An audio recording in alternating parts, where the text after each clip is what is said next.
Nesse vídeo nós iremos apresentar algumas dicas importantes para você que está querendo comprar seu imóvel rural. Não deixe de assistir esse vídeo até o final. São dicas importantes para evitar que a alegria da compra do seu imóvel rural se transforme numa grande dor de cabeça e frustração. Eu sou Mauro, sou técnico agropecuário, administrador, especialista em gestão, mestre em agronegócio e alguém que acabou de passar pela experiência de comprar seu primeiro imóvel rural.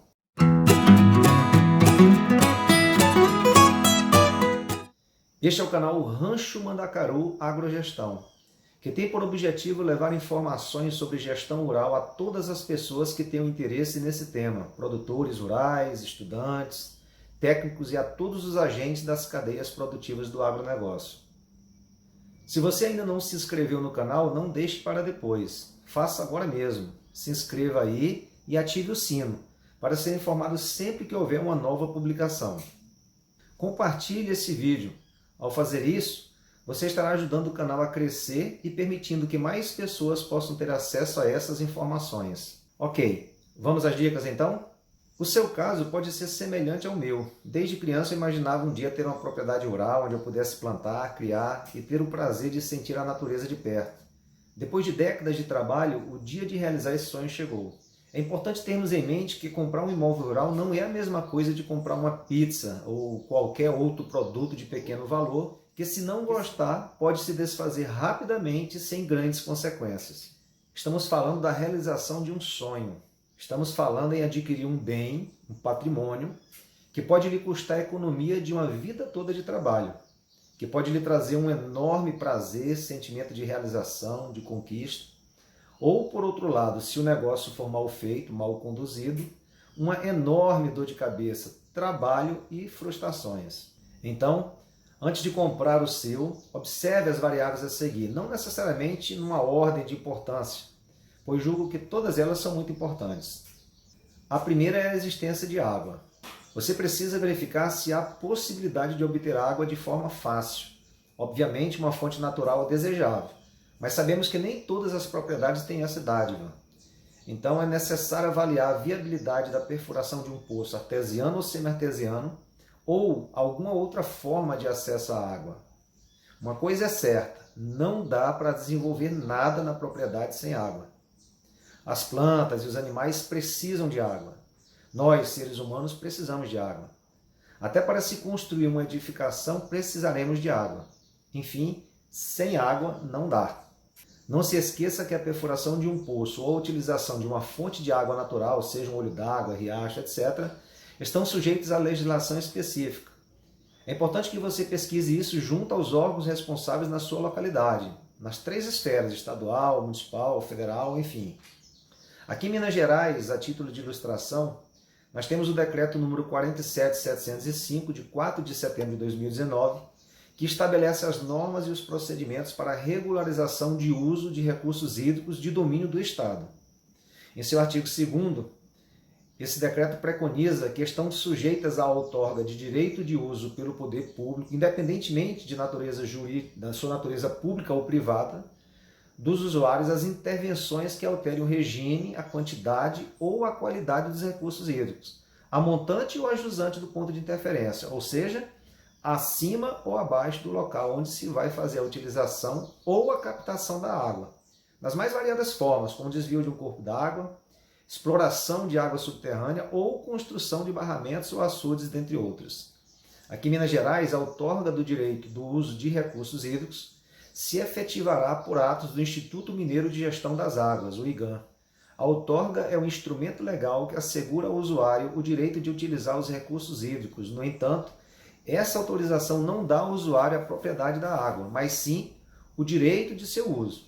Portanto, a outorga ela poderá ser suspensa parcial ou totalmente em casos extremos de escassez, de não cumprimento pelo outorgado dos termos de outorga ou por necessidade premente de se atender a seus usos prioritários e de interesse coletivo, dentre outras hipóteses, previstas na legislação vigente. Um outro aspecto é a existência de boas vias de acesso. É muito importante ter boas vias de acesso à propriedade. Procure conversar com vizinhos e demais pessoas que conheçam a região, levantando informações sobre as condições das estradas, principalmente no período de chuvas.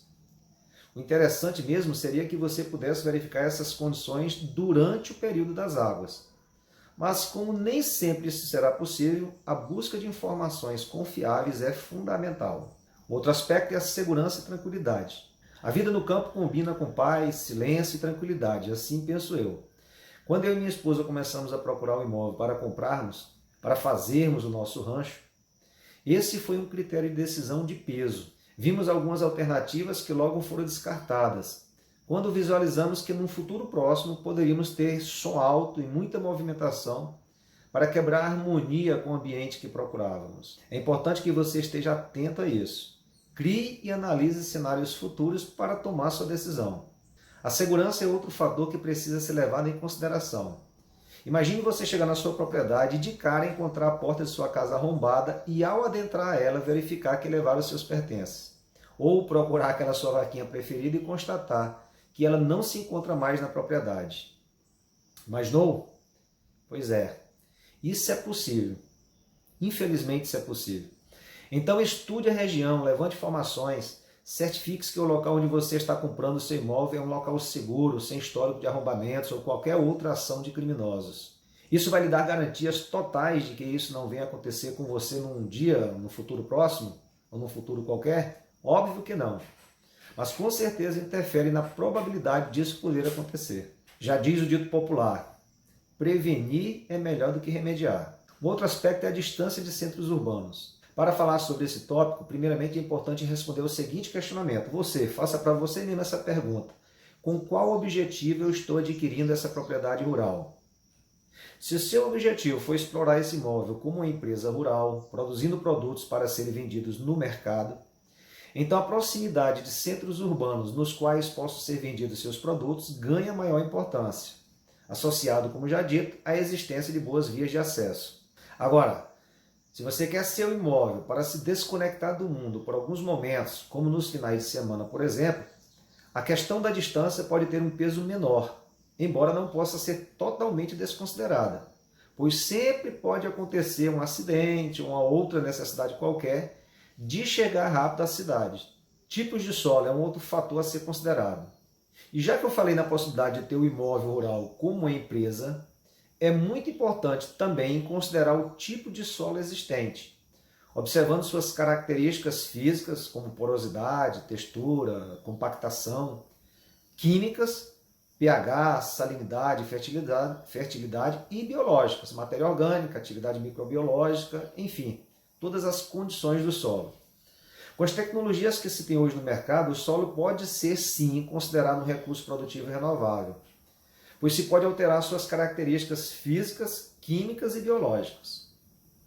Contudo, quanto mais próximas forem suas características naturais daquelas desejadas para seu empreendimento rural, melhores e com menos custos serão suas possibilidades de sucesso. Apenas para ilustrar de forma bem didática o que acabei de dizer, imagine o seguinte, que você vai desenvolver o plantio de uma determinada cultura agrícola em 100 hectares de um solo que precisa ter seu pH corrigido com a aplicação de 1.500 kg de calcário por hectare. Qual seria o custo incorrido para adequar as condições produtivas de seu solo somente com esse insumo? Há poucos dias eu comprei calcário aqui em Juiz de Fora a 56 centavos o quilo. Então, 100 hectares vezes 1.500 kg por hectare vezes 56 centavos o quilo é igual a R$84 mil. É claro que eu utilizei esse exemplo apenas para ilustrar que se eu fosse realizar esse plantio em um solo que já tivesse o pH ideal para a cultura, eu não incorreria nesse custo de R$84 mil. Contudo, vocês sabem que a agropecuária ela envolve muitas outras variáveis a serem consideradas. Outro aspecto importante é a energia. Essa é outra variável muito importante a ser considerada. O imóvel já tem rede de energia instalada? Se não, qual seria o custo e a possibilidade para instalar? Ah, Mauro, se não tiver possibilidade para a distribuidora de energia local instalar, eu posso pensar em energia solar, biogás, biocombustíveis, eólica, enfim. Teriam outras possibilidades. Sim, correto, não está errado esse pensamento. Nem eu estou dizendo que teria que ser somente energia elétrica fornecida pelas operadoras locais. Apenas estou chamando sua atenção para pensar sobre isso, ou seja, sobre quais seriam as possibilidades para suprir uma necessidade tão importante para a vida no campo como a energia. Não deixe de colocar essa variável na sua análise. E a questão ambiental, como está? Você já verificou se esse imóvel está localizado dentro de uma reserva legal, uma reserva extrativista ou algo do tipo? Se não há algum impedimento legal para a comercialização da área ou mesmo para a sua exploração econômica? Não? Se não, eu sugiro ver isso também. Um primeiro passo pode ser verificar se o imóvel está inscrito no Cadastro Ambiental Rural, o famoso CAR. O Cadastro Ambiental Rural, CAR, segundo a Lei 12.651 de 2012, em seu artigo 29, é um registro público eletrônico nacional obrigatório para todos os imóveis rurais com a finalidade de integrar as informações ambientais das propriedades e posses rurais, compondo bases de dados para controle, monitoramento, planejamento ambiental e econômico e combate ao desmatamento. Mas, Mauro, como eu posso consultar isso? Essa é a pergunta que não quer calar. Simples. Peça ao proprietário que apresente uma cópia do cadastro ou você mesmo pode fazer uma consulta eletrônica. Abaixo aqui nos comentários está disponibilizado o link de um vídeo muito didático que ensina o passo a passo de como fazer isso. Você verá como isso é fácil. Mauro, e se o imóvel não tiver o CAR, o Cadastro Ambiental Rural, quais são as implicações disso? Bem, aí o proprietário poderá encontrar algumas restrições de acesso a alguns benefícios previstos em lei para quem está regularizado, como, por exemplo, citar aqui para vocês, a possibilidade de regularização das áreas de proteção permanente, que a gente conhece como as APPs, e ou reservas legais e vegetação natural suprimida ou que tenha sido alterada até 22 de julho de 2008 no imóvel rural, sem autuação por infração administrativa ou crime ambiental. Isso é muito importante.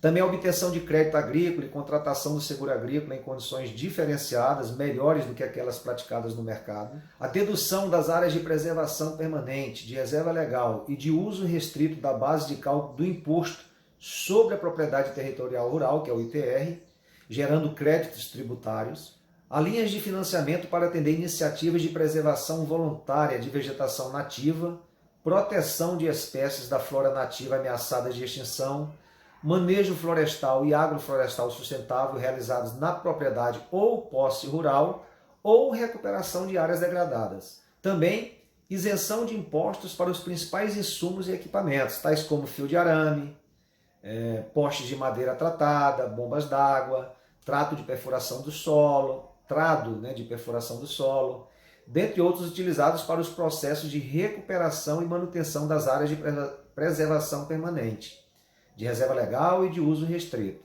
Também a suspensão de sanções em função de infrações administrativas por supressão irregular de vegetação em áreas de APP, áreas de preservação permanente, reserva legal e de uso restrito, cometidas até 22 de julho de 2008. Tem alguns outros benefícios que você poderá ter dificuldade de obtê-los, caso a propriedade não tenha o CAR. Acredito que os que foram citados até aqui já dão uma ideia da importância de ter a área regularizada. Ainda sobre a questão ambiental, é importante verificar se existem áreas de preservação permanente, as conhecidas APPs, como já falado, que de acordo com o Código Florestal Brasileiro, aprovado pela Lei nº 12.651 de 2012, são áreas protegidas, cobertas ou não por vegetação nativa, com a função ambiental de preservar os recursos hídricos, a paisagem, a estabilidade geológica e a biodiversidade, facilitar o fluxo gênico de fauna e flora, proteger o solo e assegurar o bem-estar das populações humanas.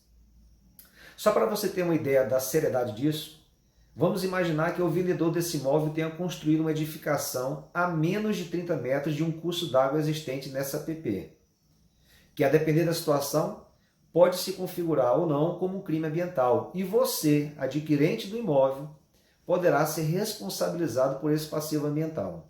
Não deixe também de verificar se existe alguma autuação nos órgãos ambientais, federal, estadual e municipal. Bom, e o último quesito, documentação. Com relação à documentação, além dos documentos necessários para comprovar a regularidade ambiental já comentada, você ainda precisa verificar o seguinte: a matrícula do imóvel, Todo imóvel possui um e somente um registro, que é a sua matrícula, no cartório de registro de imóveis de sua competência, ou seja, na cidade onde está localizado o seu imóvel. Peça uma certidão de matrícula daquele imóvel, onde constará inclusive o nome do proprietário. Atenção a essa palavra, proprietário. Pode acontecer de que não seja o nome de quem está ali vendendo o imóvel que conste nessa certidão. Então essa pessoa, sem um documento legal que o autorize, não pode realizar essa venda. É possível que a pessoa que esteja ali vendendo tenha somente a posse do imóvel, que pode se dar em função de ter um contrato de compra e venda, mas não ser o proprietário. Proprietário é aquele que tem o seu nome na matrícula junto ao cartório de registro de imóveis. Ah, outra coisa importante, você só vai conseguir obter o registro desse imóvel em seu nome, o que lhe garantirá efetivamente a sua propriedade, se a área desse imóvel for maior do que a fração mínima de parcelamento para a sua região. A fração mínima de parcelamento é a menor área que um imóvel rural pode ser parcelado em determinada região. A título de ilustração, aqui em Juiz de Fora, a fração mínima de parcelamento é de 2 hectares, o que equivale a 20 mil metros quadrados. Mauro, então você está me dizendo que se eu comprar um imóvel com área inferior à fração mínima de parcelamento estabelecida para a minha região, eu não vou conseguir registrar essa compra no cartório de imóveis e, consequentemente, não vou obter o título de propriedade desse imóvel? É isso mesmo. Além do cadastro ambiental rural e da matrícula já citados anteriormente, é imprescindível ainda, para lhe dar garantias de que está fazendo um bom negócio, pelo menos do ponto de vista documental, que você solicite os seguintes documentos a quem está lhe vendendo o imóvel. Certificado de Cadastro de Imóvel Rural, que é o CCIR. Esse documento ele é emitido pelo INCRA, que comprova o cadastramento do imóvel rural junto àquela instituição. Ele é indispensável para transferir, arrendar, hipotecar, desmembrar, partilhar, no caso de divórcio ou herança, e também para obter financiamento bancário. Mauro, mas então você está me dizendo que é obrigatório ter esse cadastro no INCRA? Sim, é isso mesmo, é obrigatório. Todo imóvel rural deve ser cadastrado no INCRA. Esse cadastro permitirá emitir o certificado de cadastro de imóvel rural, sem o qual não é possível legalizar as transferências imobiliárias ou obter financiamento bancário. Além disso, você precisa também pedir o comprovante de pagamento dos últimos 5 anos do Imposto sobre a Propriedade Territorial Rural, que é o ITR, que é um tributo federal anual. E claro, cópias autenticadas dos documentos pessoais do vendedor, identidade, CPF, certidão de casamento, certidões negativas de feitos ajuizados tanto na Justiça Federal como estadual e trabalhista, certidão negativa de ônus e de ações pessoais reipersecutórias, essas 3 últimas expedidas pelo cartório de registro de imóveis da comarca onde se localiza o imóvel que você está comprando. Bem, mas para não me estender muito mais, eu sugiro que quando você comprar ou quando você tomar a decisão de comprar esse sonho, você busque um profissional especializado e idôneo para te ajudar nisso. Lembre-se, prevenir é sempre melhor do que remediar. Vou ficando por aqui. Espero que essas dicas possam lhe ajudar a evitar que o seu sonho se transforme num grande pesadelo. Se você gostou desse vídeo, não esqueça de dar o seu gostei aí embaixo. Compartilhe o vídeo. Ative o sino para ser informado sempre que houver uma nova publicação. E se ainda não se inscreveu no canal, faça isso agora. Pare tudo que você está fazendo e se inscreva. Um grande abraço e até o próximo vídeo.